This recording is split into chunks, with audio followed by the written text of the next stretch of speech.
ngasi je yamna maru oiba topic amakha kakaji ngakta di sangdabne do kakaji ngaktan hadi sangbina bana hajaru kana kakana ha raw jabi khoi gi maru oina jumgi jatra hunbada akhoina tawgadaba thawai hai tare ko si kaka gi khangmina nabi tanja do longina jena haijeri han mo to kaka wi kai khono bu chari kaka han ma daina lakchani mo poche akhoi gi jumgi jatra hunba haibaja kari gi damakta no masi hundabaje sungjamak jadabra jum ma sagena khanboi ta magi responsibility hai tare ni ko masi jumbu mana responsibility je kadai bu lowbu jage sigi poche han mo to si katang hana thambiu ga taibung mioi ba khoina leina ba yum haidana yum ma saba matamda jatra maitai khoi gi londana men urep haire masi yaudaba iyamuk yade adubu taibung mioi ba khoi si aina chari ba yumsi punsi sida yumsi gi makhada nungai yabi marang kaina leige amadi ai poi ba isa isu singsi nungaina thamge habugi damakta yumsi sana bane ba adubu yumsi sadri mamangda ina matam khara yumsi saba ngamna ba honarakpada yum mai koina pakhan khangde ai koina yum ma leinai masi bu ipai pusina mong bu yumsa hara khanglei ba hari bu mong bu yumsa si punsi ge koina leina ba yum makti natte adubu yumsi da koi lain dong leimeren amadi ipa isa isi na loina matam khara adum leimina budi ya masi maktana hari bu yum sida punsi chengyem loidana ai punsi orine haibunu madi masi phatte aduna ai koi gi yumsi sana bu honarakpada hari bu yum masida koina leiraga thabai inkhang sujan nomjadana honarakpada adum yum ma sangam na buji sona thaujanbi adugi matungda koina ai koina leiriba hingon sida aina leigadol bu yumpham si karai dano haibasi ai koina hana yengani hingol amada leirisi ojasi na takpidam da yumpham mapan thona lei mapan sigi manungda min leiba yaba yum leiba yadaba yum se koina khaidoi masigi yum si khanaraga koina yengaga khaidoga taibung mioi ba koina kwai dagi phana leibudo bu nungai ga do bu mafam si ai koina yumpham pire kanda hingo sida yum sae hari bu yum si sarakpu matamda yum sigi ningthau ama leitaba sunga yade men urep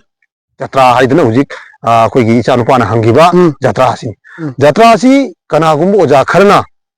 yum si mamangon bu yum ma sabu matam sida yum sigi maning da bu phalang pareng sida makha nang ba ka sida jatra si tham adubu kana gumbo oja kharna mamang dongmugi phalang pareng se masida jatra si tham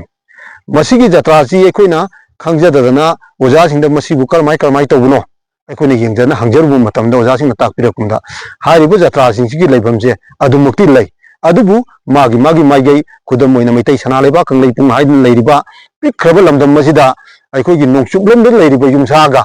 mamang lomda leiriba yumsa siga yumsa ani si khara khenai khudam moina thawbal lomda thawbal akoigi wangjing adagi hairok natraga adagi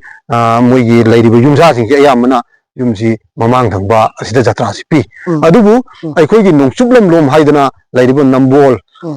adagi moirang swaida leiriba bisempur swaida leiriba yumsaron sidi ayamana maning thangba ka asida jatra si pi aduna jatra sina leitaba yadaba gi matang sida nana aina haijarabada aikoigi jatra sina yumsi bulap kon bani jatra sida leigadoriba masine manung leigadoriba akoigi mi singsi karmai tawge haida jatra sida yumdugi yumburumidugi thawai mirenje masida changaga lei hai aduga magi jatra paribasina magi loinariba haibudi nupi sigi thawai miren haibudi masida taibudi yumma haibasi taibung mioi bai khugi yumban basi kwaidagi mari leinei haibune haibudi makoi ani si yam nuksi chanana leiringai gi yumsida leibuda adum nungai ne aduga sandung gumai lepiriba lain tok sana mahi magi phambalama koina latkani loina na imalai maren sida bigi phambalama latkani masi kari no haibuda wari matek amatang aina thamjarabada jatra men ureb hari basida kanano haibuda salarian sidaba ipa ibungo sina oigibane aduga muk lain dok sarama sidi salarian sidabagi macha sangna humni da suba ngang na wa amagi salo lo lakibane imalai maren sidabisina magi mamani salarian sidabagi nupini makhoi sina matam kar maina leigibano haibagi wari si matega matang thamjarabada adungai phambung koibe haktakta pakhang basi phamban pibu matam sida lain dok sarama sina phamban koiruga lakpu matam sida mana phamban tung lerame adudi ai phamban piwo na mapada haidana manang kwasi hatke torku matamda magi phamban si pirakpaneba karmaina piraki maitai sana leba kanglei pungsida taibung miyoiba haiba jati ama aina taibung malem le kon sanana ba thamani adugi makhoi mung sanga ai ma pirani मोंग Sangai से मसीगी हेक मखा थंग संदों कुमाइसिदा नंगी फंबाल अमम लातुना थम्मिबनी हाइदना मसिना मान फंबासिदा संगर मतुंगा हिमालय मरेन सिदबिने सलाइरेन सिदबिने मखोय हुमजे pull-up लैदना मोंग Sangai सिगी main उरे बोइना माना लैजिबने सुना थमजके कका अइना मखाताना लाक्सनिंग बजे करीगुंबा ककाना जु जाम मरिक चुमना जु हुजिकी दुदा थम्बिरे दुगा अखोइगी जुमदा अखोइगी मागी मपुरोइबदि लैगिद्रेबको होय नुपीनदि अहल ओइरेबा होय होय हाइदि मोय मंगा लैरेन खल्लजे माने माने मच्चा अहुम अमगा मच्चा मरी अमगा ममा अमगा नुपा अमतंग जावइको होय अदुगा नुपी अहुम अम जावरेबा अदु मखोइजि मंगा दि प्रॉब्लम मिनदोइनेबा मोय मंगा जिदा कनाना सिगी जुम्बुगी हाइतारेन जता हुन्नदोइबजि कना ओइगदगे सिजु कितंग खंजनिंग होय मसिगी मतंगदा ओजासिना ताकपीबगी मतुंगिनको करीगुंबा युम अमा पानमिनरमबसिदा मागी युम्बुरो मसि लाइबक थिदन लैगिद्रबा अदु ओइबा तारदी मागी नुपीसिगी मागी कैनोसिदा जता हुनबा याय तौबदबु मागी मचा नुपासे अंगांग ओइजरगसु माग फमिनबा मतमदा ममासिगी ये थंगबसिदा फमलगा ममासिगी मचासिगी पुन्न फमिनरगा ममासिना मचागी दमुता युमसि लेपमदा कैसु अकाइबा लैते अदु अखोइना सुम थमनबदको युम ममा जत्रा हुनबा हाइबसी युम पांद्रिबा अंगांग नुबी लैदनको युम पांद्रिबा अंगांगसिगी मसासिदि अखोइना जत्रासे पीबा यादेबको अदुगा लोइना लेना आना ममांगैदा अखोइ ओजा गुरुजिना ताकपिरमबदा चही निफु सुद्रिबददी युमसारोन पीबा यादे हाइदना हाइनरै अदुबो होजिकि मतमददी मतमसिगी सुम चाखोलकपै मतुंगिना चही 30 दा ngairiba mi mana ai yum sajarage ai gi mai pa kanam lejedre ai ga nupigani harapu matam sida makoi da dum makoi yumjaron piyebako adum leinai hujik makoi ju nuai ai bi marang kaina adum panayebako thoidona masigi matang hidi kai da bra haibudum madi ai thamjage aduga loina na masida sahi ni phu yaudringe da yumjaron piba yade haibujigi halamana thamdaram basi akoina palemi magi pipung dugi thabum tara napurga malem taibung pan phawro matung sida मागी चही assume काखलप मतमसिदा चही निपुगी तांकसिदा मागी थौरम मा थौदा ईश्वरना हे PV हाय थौदोक वाथोक अमा अदुगुम थौदोकसी थोक्तना लाइबक थीगदरा हाइबदु बिसिंगनबदुदा थमनबनी अदुबु मियोइबा हाइबसिदी माना चलुरिबा थौरम थौदा माना निंजरुरिबा ईश्वर हाइतारे लाइदुगी मतुमिना थमोइ सिंगनबु थबक तौरदी लाई मानसु अदुम ताइबुंग सेंबि मपुन थौजान बिबनिना थौदोना काइदे चही निपु यौद्रगसु अदुमक जता पीदने युमसारोन पीदने युम लई अदुगा लोइना मसिगी मतांगिदाइना मतेकम तंग हपचन निंगबदा कनागुंबो ओजा सिंग अखंग है अहलमन सिंगना युमदुगी युमबुरेंबी अनिदु लैमिनना मागी युमबुरेंबी दुदा नुपीदा जता पीबा यादे हाइदना कनागुंबो खरना हायबा अदुबु ननाय आई मपोगोन हाइबताई मागी कुथी इबा ममांगिना कुथी इबा हाइनरिबा गौरगिदा मसी अदुम ननाय आई थौरमसी चचबनी अदुना मागी युमबुरेंबा अनिदुगी मनुंगदा युमबुरेंबदु यारमद्रगा युमबुरेंबी दुदा जारोन पीबदा थोइना अकाइबा लैते हाइदना आई थमजके अदुगा कका मखाताना जाम फजबो पॉइंट जु थंबिगी दुगा अखोइगी संगोइदजु जत्राजे हुनगदरा अदुगा जुमदजु हुनग्रेबको होय होय अदु माजे मतुंगिना जुमजे जत्रा हुनगो मतुंग जुम अमा पाला मतुंग माजे संगोइ सानिंगबगी अपामजु लाखरे अदु लाखपजिदा माजे जत्राजे हुनबजे अनिमक हुनबदा करी अकाइबा लैगदगे हाइदि जुमगिजु हुनग्रे आइगी संगोइगिजु जत्रा हुलकदोइनेबा अदु सि अनि थोंना हुनगिबददी करी सिदा तौबा याबा यादबा कितंग हाइबिरगदी हाइजगे मसिगी मतांगसी ताइबो मियोबे कोइन मोंग संगाय अमा सातारगदी मोंग संगाय दुगी ममांगदा सुमांगी हुंदोमगा संगोय अमा थंबसी याम मथौ तायबको संगोइसी अइना युमसि म साबदा सही सिदा जत्रा अमा पीखरबा अदु ओइतारगदी आइगी संगोइगी जत्राजी चही सिदा नि पिसनबदी फत्तेनो ओजासिंगना ताकपी ओलकपो चहीदा मागी युमजारोंसी येंगगा अदुम साबा याबगी राइट अखोइगी अदुम पीएबको अदुगा लोइना युमगा संगोइगा खेनबजी खितंग हाइजरबदा संगोइसी खितंग लुनो ओजासिंगना थंबी संगोइसी साबा तारबदी संगोइसिदा हुनगदरिबा जत्रासिदी ngasai yumbu remba haidana ina pigriba mathakta pigriba si amatta yararo kwaidagi halloiba yum sida lairiba yumbu remba se mangonda yum saron pidragadi sangoisi saba yadreba karigumba laibak thidana yum sidagi mi ama karigumba laitadana yum sigi thawdo wa thom tholaba adu oiba tarabdi aigi sangoisi yum saron yengdana jatra piraga sangoisi adum lepa yara maramdi thawdoksima hariba sangoisida nanganaba adu natragadi akoina sangoi si lepasi sangoi sigi kayasi akoigi lairiba yum sidagina lamnariba sangoi sigi arapa adai makhadang manakandana kayam lapan gadage awangdang manakandana kayam lapan gadage haiba si thong achang thong haibna chingba yamna munna khallakanda sangoi sigi paring thagani sangoi si yumgi jata dagi sumadi kumdaba yade yumgi jata dagi sumana awangdam khar ka kadamni madugi tangkak si munna yenga kana koina sangoi ji he lepkani aduna sangoi sabasi madi ojasing na takui bada khwaidagi luna thambi adubu lui haidanasu taibung miyoi mapok sida masigi yumsaron ji piri minna akoina tawdaba yadabnina akoi adum tawjai thoidona kaya toy leiti haidana adumai thamja kakaje aina ju marakta kano khotang haijaning baje bier khudimakta haitare ko haidi isamak jum sabdu ju kakana jatra honbirami aduga khunjajing ji gi haitare thabak thawai mayam ji kakaje ngakta wuk sangdabani adubu aina fajana haijabdai kakaje ngasi sangbirapagidamata ju thagatpu phongdokjari kaka aduga kaka hojiki aina khwaidagi maru aina paring thabagi namak haibigibado sangoi chaba matamjida akoigi hojikandi nahajinge te hingjong kaijong jab samjanbagi culture amkhak leitabinate yam chawna sigi potse culture amkhak leibako sida mana akoigi hingjong kaijong heta kanaju heta khangendabirata mana chak ka tawaga sajan khosalogadi masida fataba lakpajingina kari kari lakbagi kano leigedage haibju kitang khangjaning oi masigi matang sida aina ojasina takmiba khara haijarabadako paring thabasi yumsi ma lemnaba honarakpada kwaidagi ahanba thau oidoineba masina kwaidagi luiyena ojasina takpi haribu paring sidabu niti niyom chumna yumsigi yumfamsi yengaga thagiba paring se yumsi sabada thoidolasu apanba leiroi yam thunasu loigani loina yumdugi manungda hayeng yumjangba haidana yum sangara matungda isa isu iselina khoi myam leimina matamdasu harau leiminaganeba ko aduna tabada ngasai isa ibuna hangbi kibada yumji paringji niyom chumdana thagi taragadi yumji karmai torakadagi haibasi paringji niyom chumdana thagraba yumse masida sida karigumba maraibok phaba yamna masagi star laibu mina leidana matik mayai kangibu orgadi yumdugi yumlai thoktudagi mana ngamdana leigragadi adumak magi tangkaktuma haiba taiko leibu ngamneba harau na adubu mana hek leigidaba matam masagi haktaktagdi yumdu yumoina leiba yaro oyeba masigi asoibiji kaya ama lei aduna yum paring thabasidi aikoina khanabada masidi ima leimaren sidabigi khoidi lichang hina puthoga thagibane na takpiyeba ngasai nanai aina hangatchabada ngasai salairen sidabane ima leimaren sidabine laindok sanamahi ne makhoina yum sida pulap leigraba matung sida ibudo pakhangba makhoigi macha orise masina changa kansida nakhoina pulap leigraga aina sidaida kangla sida aigi phamba sida thangka thambirame aiju nakhoina nakta leine na hairku matamsida ima leimaren sidabina haigiba paribu nuksiba nangdi hayeng taibung mi bisingi mungbu sabagi yan hek hanba hauba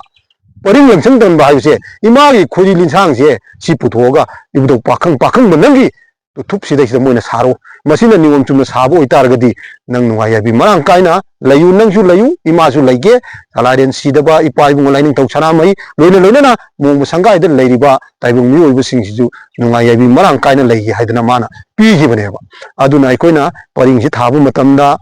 mina laga paringsi thawisi kanba masi khwaidagi phatte taibung thiradi adum sibunaba thoibaneba aduna kandanaba magi kayasi chumna yalaga khoina paring langsingse thai kaka aduga hojiki adumaina jatraje hunnabagidamukta jumbu amana sangadaba posang laigi posangjing haitare ko sum choidana sangdaba leptaba magi thawaijibu mapung phanaba tawuda kari posang ni sangani akoina jatra ama hunnaba honarakpada jatra si khudam moina hojikti siegna nung hairaga yam phasan sanareba ko mamangai ojasina takpirakpada khoi wana uno hulami uno hunbaji uji khudam moina phajaba u khallaga magi mayon si chingkhai onba asina chingba adagi magi yek salai mapal haidana leriba mangang luang khuman angom moirang khaba nganba salai leisang them haidana leriba yek sigi chanaba u singki khallaga akoina maigai mari sundai ni panji koina chanaga thiyeba ko usigi maigai si chingkhai pangna onba ayamba thinai aduga loina aina men urep oigodoba wangbai changje yenga masida umit leitaba umai chumba loina na masi pajabuji khallaga khoina yala matungda uji saraga masida khoina magi phi setpaga haina kudai pajana tawraga setna yam phajana tawnayeba ko masi karimata kaiba yade wana hulingedana matang ꯑꯩꯈꯣꯏꯅ ꯆꯪ ꯇꯥꯕ ꯍꯥꯏꯗꯅ 5 8 7 ꯁꯨꯃꯥꯏꯅ ꯇꯧꯔꯀꯥꯟꯗ ꯃꯥꯒꯤ ꯐꯤ ꯁꯦꯠꯐꯝꯁꯤ ꯐꯖꯅ ꯇꯧꯅ ꯌꯥꯝ ꯐꯖꯅ ꯑꯣꯖꯥꯁꯤꯡꯅ ꯇꯧꯏ ꯑꯗꯨꯕꯨ ꯍꯧꯖꯤꯛꯇꯗꯤ ꯑꯩꯈꯣꯏꯅ ꯆꯦꯡꯅ ꯁꯥꯒꯠꯅꯔꯛꯄꯁꯤꯗ ꯃꯦꯟ ꯎꯔꯦꯞꯁꯤ ꯑꯩꯈꯣꯏꯅ ꯈ꯭ꯋꯥꯏꯗꯒꯤ ꯐꯖꯕ ꯅꯨꯡ ꯃꯨꯔꯇꯤ ꯆꯨꯝꯕ ꯅꯨꯡꯁꯤ ꯈꯜꯂꯀꯥꯟꯗ ꯖꯇ꯭ꯔꯥꯁꯤ ꯑꯣꯏꯅꯔꯦꯕꯀꯣ ꯑꯗꯨꯕꯨ ꯀꯅꯥꯒꯨꯝꯕ ꯑꯣꯖꯥ ꯈꯔꯗꯤ ꯆꯦꯛꯁꯤꯅ ꯑꯣꯏꯕ ꯌꯥꯎꯏ ꯆꯦꯛꯁꯤꯗꯤ ꯑꯣꯖꯥꯁꯤꯡꯅ ꯁꯨꯝ ꯍꯥꯏꯕꯤꯔꯝꯕꯗ ꯁꯨꯝ ꯌꯦꯡꯕꯤꯔꯤꯕ ꯑꯗꯒꯤ ꯍꯪꯕꯤꯔꯤꯕ ꯏꯆꯥꯅꯁꯨ ꯈꯜꯂꯝꯕ ꯌꯥꯏ ꯆꯦꯛ ꯍꯥꯏꯕꯁꯤ ꯑꯩꯈꯣꯏꯅ ꯂꯩꯕꯥꯛꯁꯤ ꯇꯥꯁꯜꯂꯒ ꯃꯩ ꯏꯛꯈ꯭ꯔꯕꯅꯦꯕ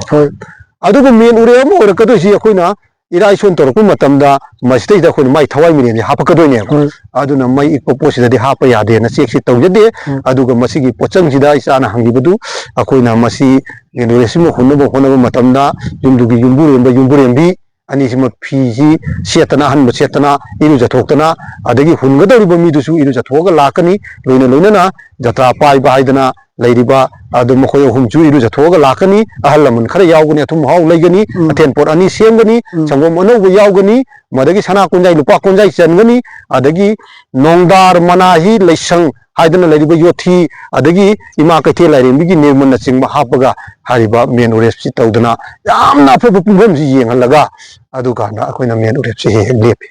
ꯀꯀꯥ ꯍꯧꯖꯤꯛꯀꯤ ꯈ꯭ꯋꯥꯏꯗꯒꯤ ꯃꯔꯨꯑꯣꯏꯅ ꯃꯌꯥꯝꯅ ꯈ꯭ꯋꯥꯏꯗꯒꯤ ꯈꯪꯅꯤꯡꯉꯤꯁꯦ ꯍꯥꯏꯗꯤ ꯑꯐꯕ ꯄꯨꯡꯐꯝ ꯑꯐꯕ ꯊꯥ ꯍꯥꯏꯇꯥꯔꯦ ꯑꯩꯈꯣꯏꯒꯤ ꯆꯍꯤ ꯑꯃ ꯍꯥꯏꯁꯦ ꯊꯥ 12ꯅꯦꯕ ꯍꯣꯏ ꯑꯗꯣ ꯁꯤꯗ ꯈ꯭ꯋꯥꯏꯗꯒꯤ ꯊꯥꯁꯤ ꯀꯔꯝꯕ ꯊꯥꯅ ꯍꯦꯟꯅ ꯑꯩꯈꯣꯏꯒꯤ ꯏꯔꯝꯗꯝ ꯃꯅꯤꯄꯨꯔ ꯀꯪꯂꯩꯄꯥꯛꯁꯤꯗ ꯍꯥꯏꯖ ꯇꯥꯔꯦꯀꯣ ꯍꯣꯏ ꯍꯣꯏ ꯈ꯭ꯋꯥꯏꯗꯒꯤ ꯃꯔꯨꯑꯣꯏꯅ ꯀꯔꯝꯕ ꯊꯥꯅ ꯏꯆꯥꯟ ꯆꯥꯟꯅꯩ ꯑꯩꯈꯣꯏꯒꯤ ꯖꯨꯝꯒꯤ ꯖꯇ꯭ꯔꯥ ꯍꯨꯟꯕꯁꯦ ꯃꯁꯤ ꯑꯩꯈꯣꯏꯅ ꯁꯨꯝ ꯇꯁꯦꯡꯅ ꯑꯩꯁꯨ ꯃꯥꯒꯤ ꯃꯄꯣꯛꯂꯣꯟ ꯏꯕ ꯀꯨꯊꯤ ꯏꯕ ꯍꯥꯏꯕꯗꯨ ꯖꯣꯇꯤꯁꯀꯥꯔ ꯑꯃꯁꯨ ꯑꯣꯏꯔꯨꯕꯅꯤꯅ ꯑꯩꯈꯣꯏꯅ ꯊꯥꯁꯤ ꯇꯣꯉꯥꯟꯅꯀꯣ ꯈꯥꯏꯗꯣꯛꯇꯨꯅ ꯊꯝꯕꯁꯤꯗꯤ ꯑꯩꯈꯣꯏꯅ ꯑꯩꯈꯣꯏꯒꯤ ꯐꯣꯔꯃꯨꯂꯥꯁꯤꯗ ꯌꯥꯎꯗꯦꯕ ꯊꯥ 13ꯁꯤ ꯃꯅꯨꯡꯁꯤꯗ ꯑꯩꯈꯣꯏꯅ ꯊꯧꯔꯝ ꯈꯨꯗꯤꯡꯃꯛ ꯂꯣꯏꯅ ꯇꯧꯕꯗꯤ ꯌꯥꯏꯑꯕ ꯑꯗꯨꯕꯨ ꯇꯧꯕ ꯌꯥꯏ ꯍꯥꯏꯗꯨꯅꯁꯨ ꯑꯩꯈꯣꯏꯒꯤ ꯃꯩꯇꯩ ꯂꯩꯕꯥꯛꯁꯤꯗ ꯆꯠꯅꯔꯝꯕ ꯏꯄꯥ ꯏꯄꯨꯒꯤ ꯆꯠꯅꯕꯤ ꯍꯥꯏꯕ ꯑꯃꯗꯤ ꯂꯩꯕꯅꯤ나 ꯃꯁꯤꯗ ꯑꯩꯈꯣꯏꯅ ꯃꯦꯟ ꯎꯔꯦꯞ ꯍꯨꯟꯕꯁꯤ ꯈ꯭ꯋꯥꯏꯗꯒꯤ ꯐꯕꯁꯤ ꯑꯩꯈꯣꯏꯅ ꯁꯨꯝ ꯑꯣꯖꯥꯁꯤꯡꯅ ꯇꯥꯛꯄꯤꯔꯝꯕ ꯅꯣꯡ ꯁꯤꯡ ꯆꯨꯗꯕ ꯃꯇꯝ ꯐꯩꯗꯦꯜ ꯂꯝꯇꯥ ꯑꯗꯒꯤ ꯄꯣꯏꯅꯨꯁꯤꯁꯨ ꯑꯗꯨꯃꯛ ꯇꯧꯏ ꯍꯤꯌꯥꯡꯒꯩ ꯄꯣꯏꯅꯨ ꯑꯗꯨꯒ ꯋꯥꯛꯆꯤꯡꯁꯤꯃꯗꯤ ꯑꯩꯈꯣꯏꯅ ꯃꯁꯤ ꯍꯦꯛ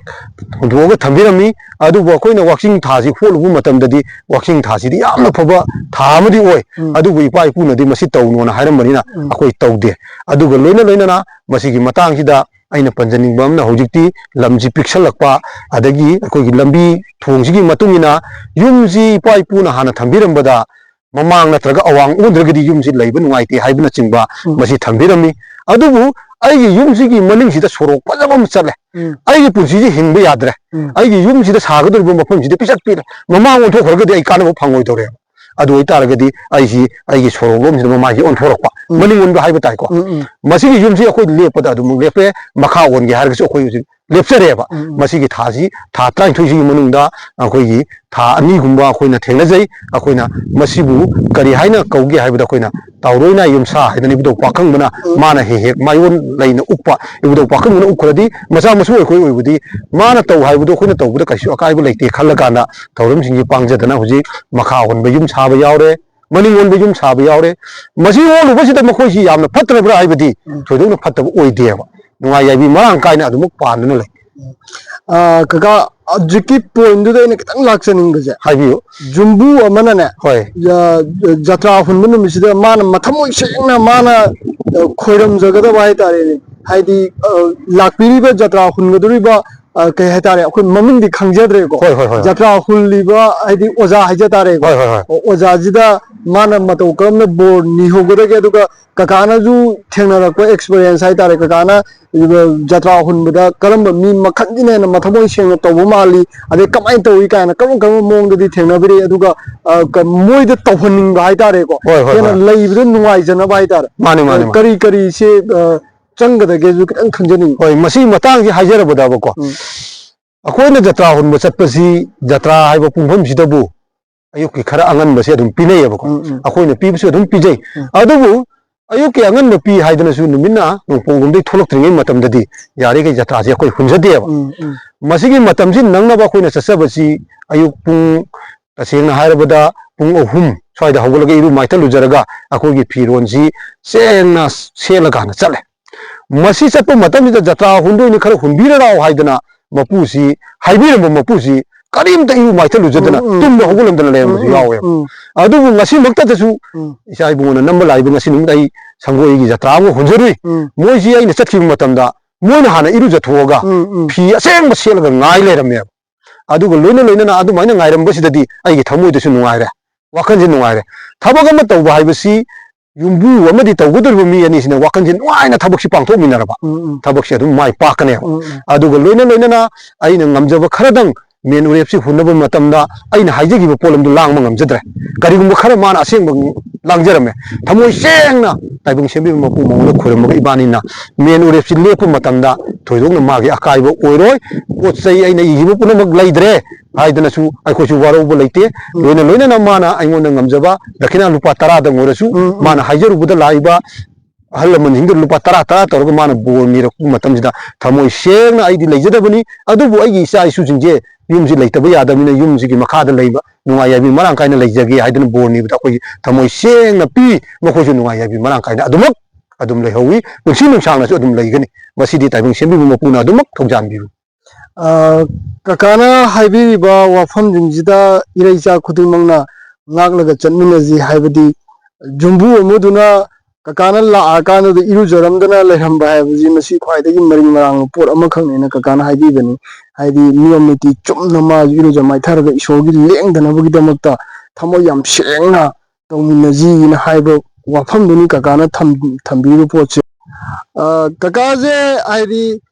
ꯊꯕꯛꯁꯤ ꯃꯌꯥꯝ ꯑꯃ ꯍꯥꯏꯗꯤ ꯑꯄꯨꯟꯕꯒꯤ ꯑꯣꯏꯅ ꯍꯥꯏꯖ ꯇꯥꯔꯦꯀꯣ ꯍꯣꯏ ꯍꯣꯏ ꯑꯄꯨꯟꯕꯒꯤ ꯑꯣꯏꯅ ꯊꯕꯛ ꯍꯤꯔꯝ ꯈꯨꯗꯤꯡꯃꯛꯇ ꯂꯣꯏꯅꯃꯛ ꯄꯨꯟꯁꯤꯟꯕ ꯍꯥꯏꯇꯥꯔꯦ ꯑꯩꯈꯣꯏꯒꯤ ꯑꯔꯥꯡꯕꯝꯒꯤꯁꯨ ꯆꯠꯂꯦ ꯍꯥꯏꯔꯦ ꯑꯗꯩꯗꯤ ꯍꯣꯏ ꯉꯥ ꯐꯥꯝꯁꯨ ꯑꯃꯨꯛ ꯇꯧꯁꯜꯂꯦ ꯑꯗꯩ ꯖꯇ꯭ꯔꯥ ꯍꯨꯟꯕꯁꯨ ꯑꯃꯨꯛ ꯆꯠꯂꯦ ꯁꯤ ꯀꯃꯥꯏꯅ ꯇꯧꯕꯤꯒꯦ ꯁꯤꯒꯤ ꯄꯣꯠꯁꯤꯅ ꯃꯁꯤꯒꯤ ꯃꯇꯥꯡꯁꯤ ꯈ꯭ꯋꯥꯏꯗꯒꯤ ꯑꯩꯅ ꯄꯥꯝꯖꯕ ꯋꯥꯍꯪꯅꯤ ꯃꯁꯤꯗ ꯑꯩꯅ ꯈꯨꯝꯖꯅꯤꯡꯕꯁꯤ ꯑꯩꯁꯤ ꯃꯤꯑꯣꯏꯕ ꯃꯄꯣꯛ ꯑꯃ ꯑꯣꯏꯅ ꯄꯣꯛꯎꯕꯅ ꯑꯩꯒꯤ ꯑꯀꯣꯏꯕꯗ ꯆꯥꯎꯔꯥꯛꯅ ꯑꯩꯒꯤ ꯃꯤ ꯁꯪꯒ ꯀꯥꯏꯅ ꯂꯩꯖꯗꯦ ꯑꯗꯨ ꯑꯣꯏꯕ ꯇꯥꯔꯒꯁꯨ ꯑꯩꯅ ꯈꯜꯂꯤ ꯑꯩꯅ ꯀꯔꯤꯒꯨꯝꯕ ꯊꯕꯛ ꯈꯔꯗꯪ ꯃꯌꯥꯝꯒꯤꯗꯃꯛꯇ ꯇꯧꯕ ꯉꯝꯖꯔꯒꯗꯤ ꯑꯩꯁꯤ ꯈ꯭ꯋꯥꯏꯗꯒꯤ ꯅꯨꯡꯉꯥꯏꯖꯒꯅꯤ ꯈꯟꯗꯅ ꯑꯩ ꯀꯨꯊꯤ ꯏꯕ ꯌꯦꯡꯕ ꯑꯩ ꯂꯣꯏꯅ ꯇꯝꯖꯔꯨꯔꯦ ꯑꯣꯖꯥꯒꯤ ꯃꯈꯥꯗ ꯑꯗꯒꯤ ꯂꯣꯏꯅꯅ ꯑꯩ ꯌꯨꯝꯁꯥꯔꯣꯟ ꯇꯝꯃꯨꯔꯦ ꯑꯗꯨꯒ ꯂꯣꯏꯅꯅ ꯑꯩ ꯃꯩꯇꯩ ꯅꯥꯠ ꯂꯥꯏꯅꯤꯡ ꯂꯥꯏꯁꯣꯟꯁꯤ ꯄꯥꯝꯖꯗꯅ ꯋꯥꯔꯤ ꯂꯤꯕ ꯇꯝꯖꯔꯨꯔꯦ ꯑꯣꯖꯥ ꯆꯅꯥꯂꯨꯈꯣꯏꯒꯤ ꯃꯈꯥꯗ ꯑꯗꯒꯤ ꯃꯌꯥꯝꯒꯤ ꯊꯧꯔꯝ ꯁꯤꯕ ꯅꯥꯕ ꯌꯦꯛꯄ ꯌꯨꯝ ꯀꯩ ꯁꯥꯕ ꯖꯇ꯭ꯔꯥ ꯍꯨꯟꯕ ꯄꯨꯝꯅꯃꯛꯁꯦ ꯑꯩ ꯆꯠꯆꯩ ꯃꯁꯤꯗ ꯀꯅꯥꯒꯨꯝꯕ ꯈꯔꯅ ꯑꯩꯉꯣꯟꯗ ꯅꯨꯡꯁꯤꯕꯤꯕꯁꯨ ꯌꯥꯎꯏ ꯅꯨꯡꯁꯤꯕꯤꯗꯕ ꯈꯔꯅ ꯅꯪꯅ ꯇꯧ ꯁꯥꯔꯤꯁꯦ ꯍꯦꯟꯃꯟꯈꯔꯦ ꯀꯥꯟꯅꯔꯣꯏ ꯍꯥꯏꯗꯅ ꯍꯥꯏ ꯑꯗꯨꯕꯨ ꯑꯩ ꯀꯩꯁꯨ ꯁꯥꯎꯗꯦ ꯃꯣꯏꯗ ꯋꯥꯔꯧꯗꯦ ꯑꯗꯒꯤ ꯃꯈꯣꯏꯅ ꯈꯜꯂꯤ ꯅꯪꯅ ꯇꯧꯔꯤꯗꯨꯕꯨ ꯃꯌꯥꯝ ꯄꯩꯁꯥ ꯀꯌꯥꯝ ꯐꯪꯕꯒꯤꯅꯣ ꯃꯗꯨꯅ ꯅꯪꯁꯤ ꯌꯥꯝꯅ ꯅꯨꯡꯉꯥꯏ ꯌꯥꯏꯐꯗꯧꯔꯤꯕ꯭ꯔꯥ ꯏꯅꯥꯛ ꯈꯨꯟꯗꯧꯔꯕ꯭ꯔꯥ ꯌꯨꯝ ꯀꯩ ꯁꯥꯗꯧꯔꯕ꯭ꯔꯥ ꯍꯥꯏꯕꯅꯆꯤꯡꯕ ꯑꯗꯨꯝꯕ ꯋꯥꯍꯪ ꯀꯌꯥ ꯍꯪꯉꯤ ꯑꯩ ꯊꯃꯣꯏꯁꯤꯗ ꯇꯨꯃꯤꯟꯅ ꯑꯗꯨꯃꯛ ꯂꯥꯛꯏ ꯀꯅꯥꯗꯁꯨ ꯑꯩ ꯈꯟꯅꯕ ꯍꯧꯖꯔꯨꯗꯦ ꯃꯗꯨꯒꯤ ꯁꯥꯎꯕꯁꯨ ꯂꯩꯖꯗꯦ ꯑꯗꯨꯕꯨ ꯑꯩꯒꯤ ꯊꯃꯣꯏꯁꯤꯅ ꯄꯥꯝꯖꯔꯨꯕ ꯈꯔꯗꯪ ꯃꯤꯌꯥꯝꯅ ꯊꯝꯖꯔꯕꯗ ꯑꯩ ꯃꯌꯥꯝꯒꯤ ꯑꯣꯏꯅ ꯊꯕꯛ ꯊꯧꯔꯝ ꯈꯔꯗꯤ ꯇꯧꯖꯅꯤꯡꯉꯤ ꯇꯥꯏꯕꯪ ꯃꯤꯑꯣꯏꯕ ꯃꯄꯣꯛꯁꯤꯗ ꯃꯤꯑꯣꯏꯕꯁꯤꯡꯁꯤ ꯌꯥꯝꯅ ꯅꯨꯡꯉꯥꯏ ꯌꯥꯏꯕꯤ ꯃꯔꯥꯡ ꯀꯥꯏꯅ ꯂꯩꯕ ꯍꯥꯏꯕꯁꯦ ꯆꯥꯝꯃꯒꯤ ꯃꯅꯨꯡꯗ 5-10ꯗꯅꯦ ꯑꯗꯨꯕꯨ ꯇꯥꯏꯕꯪ ꯃꯤꯑꯣꯏꯕ ꯑꯩꯈꯣꯏꯒꯤ ꯇꯧꯗꯕ ꯌꯥꯗꯕꯗꯤ ꯆꯥꯗꯕ ꯌꯥꯗꯦ ꯁꯦꯠꯇꯕ ꯌꯥꯗꯦ ꯌꯨꯝ ꯁꯥꯗꯕ ꯌꯥꯗꯦ ꯑꯗꯒꯤ ꯑꯩꯒꯤ ꯏꯄꯥ ꯏꯃꯥ ꯂꯩꯇꯕ ꯃꯇꯝꯗ ꯊꯕꯛ ꯊꯧꯔꯝ ꯇꯧꯗꯕ ꯌꯥꯗꯦ ꯑꯗꯨꯒꯤ ꯊꯧꯔꯝꯁꯤꯡꯁꯤ ꯇꯧꯅꯕ ꯍꯣꯠꯅꯔꯛꯄꯗ ꯄꯩꯁꯥꯁꯦ ꯑꯗꯨꯛꯀꯤ ꯃꯇꯤꯛ ꯆꯪꯉꯦꯕ ꯀꯅꯥꯒꯨꯝꯕ ꯃꯤ ꯊꯧꯔꯝ ꯑꯃꯒꯤꯅ ꯖꯇ꯭ꯔꯥ ꯍꯨꯟꯕꯒꯤ ꯃꯤ ꯑꯃ ꯅꯦꯛꯑꯣ ꯑꯔꯥꯡꯕꯝꯒꯤ ꯃꯤ ꯑꯃ ꯅꯦꯛꯑꯣ ꯑꯗꯒꯤ ꯁꯣꯟꯅꯕ ꯃꯤ ꯑꯃ ꯅꯦꯛꯑꯣ ꯃꯤꯁꯤ ꯃꯊꯪ ꯅꯦꯛꯎꯕ ꯃꯇꯝꯗ ꯃꯤꯗꯨꯒꯤ ꯈꯔ ꯈꯥꯏꯗꯣꯛꯈꯤꯕꯗ ꯑꯁꯨꯛꯀꯤ ꯃꯇꯤꯛ ꯋꯥꯏꯑꯦꯕ ꯑꯗꯨꯕꯨ ꯃꯈꯣꯏꯅ ꯊꯃꯣꯏ ꯁꯦꯡꯅ ꯄꯥꯝꯖꯕꯗꯒꯤ ꯑꯣꯖꯥꯅ ꯃꯁꯤꯃꯗꯤ ꯁꯤꯗꯩꯅ ꯁꯤꯐꯥꯎ ꯇꯧꯕꯤꯔꯣ ꯍꯥꯏꯗꯅ ꯁꯤꯟꯅꯕꯤꯔꯛꯄꯗꯨ ꯑꯩꯅ ꯑꯉꯝꯕꯗꯨꯒꯩꯗꯤ ꯇꯧꯖꯔꯝꯃꯤ ꯃꯣꯏꯒꯤ ꯀꯥꯏꯗꯅꯕ ꯂꯥꯛꯏꯕ ꯃꯌꯥꯝꯗꯨꯒꯤꯁꯨ ꯄꯦꯟꯅꯅꯕ ꯃꯗꯨꯗ ꯃꯣꯏꯅ ꯂꯨꯄꯥ 5-10 ꯃꯣꯏꯅ ꯇꯧꯔꯛꯄ ꯄꯩꯁꯥꯈꯔꯗꯨꯗ ꯑꯩ ꯄꯦꯜꯂꯒ ꯂꯥꯛꯆꯩ ꯑꯩ ꯄꯩꯁꯥꯒꯤꯗꯃꯛꯇ ꯈꯜꯂꯒ ꯊꯕꯛ ꯇꯧꯖꯕꯗꯤ ꯅꯠꯆꯗꯦ ꯃꯁꯤꯃꯛꯅ ꯑꯩ ꯌꯥꯝꯅ ꯃꯤꯡꯆꯠ ꯃꯤꯐꯥꯎ ꯑꯣꯏꯔꯅꯤ ꯐꯥꯎꯗꯅ ꯑꯁꯨꯛꯀꯤ ꯃꯇꯤꯛ ꯃꯃꯤꯡ ꯆꯠꯂꯅꯤ ꯍꯥꯏꯕꯒꯤ ꯋꯥꯈꯜꯂꯣꯟꯁꯨ ꯂꯩꯖꯗꯦ ꯑꯩꯅ ꯍꯦꯛ ꯂꯩꯔꯤꯉꯩ ꯃꯇꯝ ꯐꯥꯎꯕꯗꯗꯤ ꯑꯩ ꯃꯌꯥꯝꯒꯤ ꯁꯦꯕꯥ ꯇꯧꯖꯒꯦ ꯍꯥꯏꯕꯒꯤ ꯋꯥꯈꯜꯂꯣꯟꯁꯤ ꯊꯝꯖꯔꯒ ꯑꯩ ꯊꯕꯛ ꯊꯧꯔꯝꯁꯤꯡꯁꯤ ꯄꯥꯡꯖꯕ ꯊꯦꯡꯛ ꯌꯨ ꯀꯀꯥꯕꯨ ꯊꯥꯒꯠꯄ ꯐꯣꯡꯗꯣꯛꯆꯔꯤ ꯍꯦꯟꯅ ꯃꯥꯏ ꯄꯥꯛꯄ ꯑꯣꯏꯕꯤꯌꯨ ꯀꯀꯥꯒꯤ ꯍꯥꯏꯔꯤꯕ ꯑꯉꯛꯄꯅꯤ ꯍꯥꯏꯗꯤ ꯃꯤꯑꯣꯏꯕ ꯑꯃꯅ ꯍꯤꯔꯝ ꯈꯨꯗꯤꯡꯃꯛ ꯍꯩꯕ ꯍꯥꯏꯕꯁꯦ ꯈꯔ ꯋꯥꯅꯗꯤ ꯊꯣꯛꯏ ꯑꯗꯨꯕꯨ ꯀꯀꯥꯅ ꯇꯝꯃꯨꯔꯤꯕ ꯃꯍꯩꯁꯤꯡꯁꯤ ꯏꯆꯝ ꯆꯝꯅ ꯇꯝꯕꯗꯤ ꯑꯣꯏꯔꯝꯃꯣꯏꯅꯁꯨ ꯈꯜꯂꯤ ꯍꯥꯏꯗꯤ ꯖꯒꯥ ꯑꯃꯈꯛꯇ ꯊꯕꯛ ꯑꯃ ꯃꯥꯏ ꯄꯥꯛꯅꯕ ꯇꯧꯔꯛꯄ ꯍꯥꯏꯕꯁꯤ ꯇꯔꯥꯏꯕ ꯅꯠꯇꯦ ꯑꯗꯨꯕꯨ ꯀꯀꯥꯒꯤꯗꯤ ꯃꯈꯜ ꯃꯊꯦꯜ ꯁꯨꯅ ꯂꯣꯏꯅꯃꯛ ꯑꯩꯈꯣꯏꯒꯤ ꯃꯩꯇꯩꯒꯤ ꯆꯠꯅꯔꯣꯟ ꯀꯩꯀꯥꯁꯤꯡꯁꯨ ꯉꯥꯛꯑꯒ ꯆꯠꯄꯤꯔꯝꯕꯒꯤꯗꯃꯛꯇ ꯀꯀꯥꯕꯨꯁꯨ ꯍꯟꯅ ꯊꯥꯒꯠꯄ ꯐꯣꯡꯗꯣꯛꯆꯔꯤ ꯊꯥꯒꯠꯆꯔꯤ